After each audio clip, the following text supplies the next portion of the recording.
আলহামদুলিল্লাহ আসসালাতু ওয়াসসালামু আলা রাসূলিল্লাহ ওয়া আলা আলি আসহাবি আসমাইন আম্মা বাদ আউযু বিল্লাহি মিনাশ শাইতানির রাজিম বিসমিল্লাহির রহমানির রহিম রাব্বানা গফির লি ওয়া লিওয়ালিদাইয়া ওয়া লিল মুমিনিনা ইয়াওমা ইয়াকুমুল হিসাব বিসমিল্লাহির রহমানির রহিম রাব্বি ইশরাহ লি সাদরি ওয়া ইয়াসসির লি আমরি ওয়াহলুল উকদাতাম মিন লিসানি ইয়াফকাহু কওলি।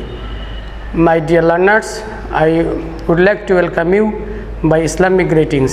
Assalamu alaikum wa rahmatullahi wa barakatuh. May God's peace and mercy be on all of you. I am Salahuddin, English teacher of BM Model School and College, Boguda.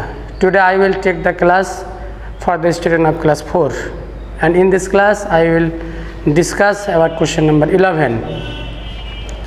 And my dear students, and you know that there is a question named 11 number in your syllabus book. Today we will learn how to write the question answer. And you know that there are 3 type of questions of question number 11. That means question number 11 has 3 types.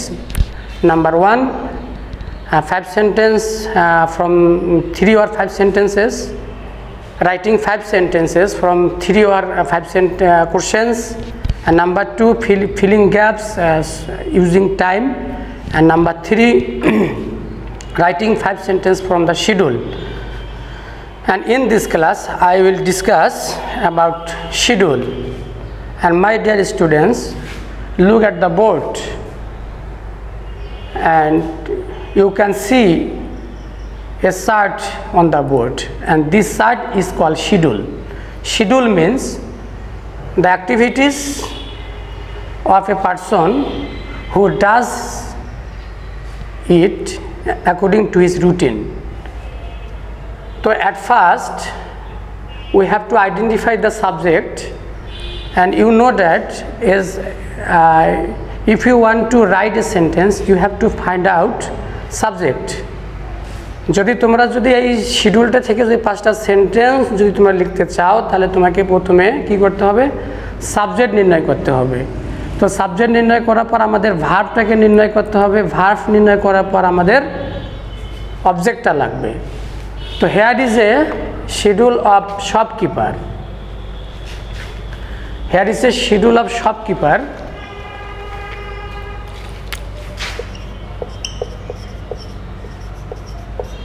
Here is a schedule of shopkeeper.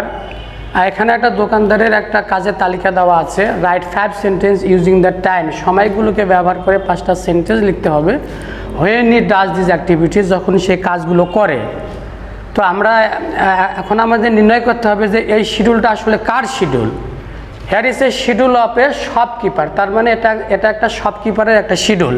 তো subject এখানে হবে shopkeeper. তাহলে আমরা প্রথমে কি লিখব, a shopkeeper,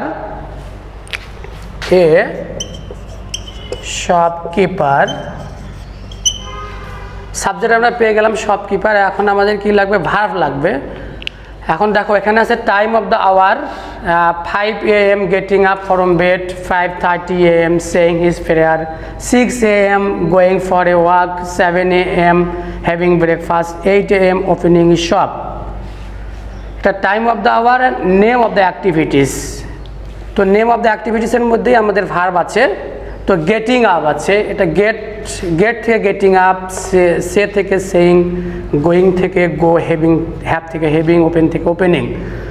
তো শিডিউলের মধ্যে যদি ভার্বের সঙ্গে যদি আইএনজি থাকে তাহলে সেন্টেন্স আকারে লেখার সময় আইএনজিটা বাদ দিতে হবে। তাহলে আইএনজিটা বাদ দিলে হবে গেট। তাহলে আমরা ভার্ব এখানে পেয়ে গেলাম get. A shopkeeper 3rd person singular number, এই জন্য আমাদের এস ব্যবহার করতে হবে gets. A shopkeeper gets up from bed, কয়টার সময় ওঠে, 5 AM। সময়ের আগে আমাদের অ্যাট ব্যবহার করতে হবে, preposition. At is used before the time, সময়ের আগে অ্যাট বসে। তাহলে এ shopkeeper gets up from bed at 5 AM। আমাদের 5টা সেন্টেন্স লিখতে হবে। এখানে বলা আছে রাইট 5 সেন্টেন্স। তাহলে এখন এ শপকিপার বারবার লেখা যাবে না, আমরা এ শপকিপারের পরিবর্তে এখন প্রোনাউন ব্যবহার করব হি। সেইং আছে, এখানে শেষ ব্যবহার করতে হবে, সে হবে তার সাথে এস। সেজ হিজ প্রেয়ার,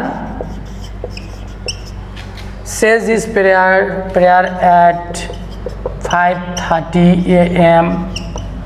তারপর লিখবো 6 AM going for a walk, হাঁটতে যায়, তাহলে হি গোজ, গোয়িংটা হয়ে যাবে goes for a walk at 6 AM। তারপর 7টার সময় কি করে, হ্যাভিং ব্রেকফাস্ট, তাহলে হির সাথে হ্যাজ বসে, has breakfast, he has breakfast at 7 AM। and last sentence is he opening his shop, তাহলে he opens his shop at 8 AM। তাহলে আমাদের 5টা সেন্টেন্স হয়ে গেছে। এখন আমরা 2 নম্বর শিডিউলটা দেখব। Here is a schedule of class 5, পঞ্চম শ্রেণীর এখানে একটা শিডিউল দেওয়া আছে। Write 5 sentence using the days of the week when you attend the exam. এখানে হবে Saturday is the first day of the week, Saturday is the first day, সপ্তাহের প্রথম দিন হলো শনিবার। তাহলে তোমাকে এখানে নির্ধারণ করা হয়েছে যে তোমাকে শনিবার থেকেই তোমাকে সময়টাকে কাউন্টিং করতে হবে। এবং এটা কার শিডিউল, ইউ মানে তুমি, তোমার কথা বলতেছে, তাহলে ইউ এর পরিবর্তে আমরা আই লিখবো। এবং ভার্ব হচ্ছে এখানে অ্যাটেন্ড, ভার্ব এখানে কি অ্যাটেন্ড, তাহলে এখানে সাবজেক্ট কি হবে আই, এখন ভার্ব হবে অ্যাটেন্ড, I attend। এখানে days of the week 2nd, 3rd, 4th, 6th, 5th and 6th। তাহলে Saturday is the first day, তাহলে স্যাটারডে যদি প্রথম দিন হয় তাহলে এখানে দ্বিতীয় দিন থেকে দেওয়া আছে, তাহলে 2nd ডে হবে কি সানডে, 3rd ডে কি হবে Monday, 4th day Tuesday, 5th day Wednesday, 6th day হচ্ছে থার্সডে। তাহলে আই অ্যাটেন্ড ইংলিশ, আমি ইংরেজিতে অ্যাটেন্ড করি, যোগদান করি। এবং মনে রাখতে হবে এই দিনের নামের আগে ওয়ান ব্যবহার করতে হবে, সময়ের আগে অ্যাট বসে, এবং ডেজ অফ দ্য উইক সপ্তাহের নামের আগে আমাদের ওয়ান ব্যবহার করতে হবে, এবং মাসের নামের আগে ইন বসে। তাহলে আমরা এখান থেকে 3টে জিনিস শিখলাম, যে সময়ের আগে অ্যাট বসে, তোমার দিনের আগে তোমার ওয়ান বসে, এবং মাসের আগে ইন বসে। তো স্যাটারডে এটা হলো তোমার দিন, তাহলে I attend English on Saturday. 7 দিনের নাম অলওয়েজ ক্যাপিটাল লেটার ব্যবহার করতে হবে সেন্টেন্সে, যে কোনো জায়গাতে প্রথমে বসুক, শেষে বসুক আর মাঝখানে বসুক, সব জায়গাতেই তোমার 7 দিনের নাম ক্যাপিটাল লেটার প্রথম হবে। তাহলে I attend English on Sunday, তারপরে আবার I attend Bangla,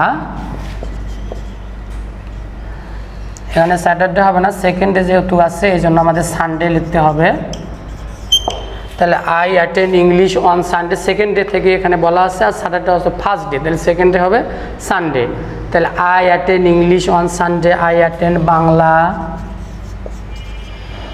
Bangla on 3rd day কি হবে, তাহলে 3rd ডে হবে তোমার মানডে। আবার আই অ্যাটেন্ড কি ম্যাথ, তাহলে স্যাটারডে, সানডে, মানডে, টুয়েসডে, আবার আই অ্যাটেন্ড জেনারেল সায়েন্স, সাধারণ বিজ্ঞান, জেনারেল সায়েন্স। তাহলে Saturday, Sunday, Monday, Tuesday, উইটনেসডে, on Wednesday I attend religion,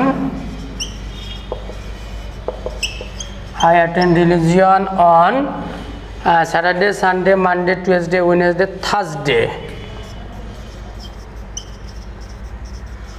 এরকম করে আমাদের শিডিউল থেকে 5টা সেন্টেন্স লিখতে হবে। এবং লেখার সময় তোমাকে প্রথমে সাবজেক্ট নির্ণয় করতে হবে, তারপরে ভার্ব, তারপরে তোমাকে অবজেক্টটাকে নির্ণয় করতে হবে। এবং তোমাদের শিট দেওয়া থাকবে, সেই শিট তোমার স্কুল থেকে সংগ্রহ করবে অথবা স্কুলের যে ওয়েবসাইট আছে সেখান থেকে তোমরা শিট কালেক্ট করবে। And no more today, be happy today and always remain so. আল্লাহ হাফেজ।